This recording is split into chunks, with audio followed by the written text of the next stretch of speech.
Hey guys, this is my 1973 Volkswagen thing, and today I'm doing something simple and easy, but I wanted to go over it with you guys because it's a huge safety deal, okay?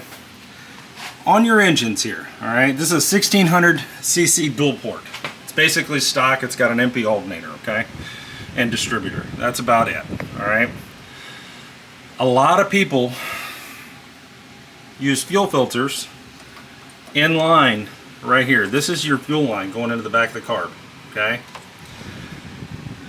That is a gigantic mistake. Do not put your fuel filter in your engine bay. Just don't, okay? And if you do have it in your engine bay and you have one of these, but it's a glass bowl, take it out immediately, because that glass can break, and when it breaks, all that fuel runs down onto your hot engine, your exhaust, everything's right here, and you're going to be on fire. That is a huge fire risk. Okay, here's where I put mine. I'm changing mine out right now. There's mine right there.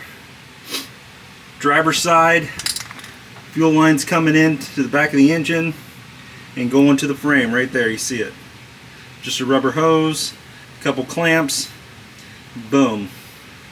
That is a safe place to put your fuel filter. It's not in the way of any moving parts.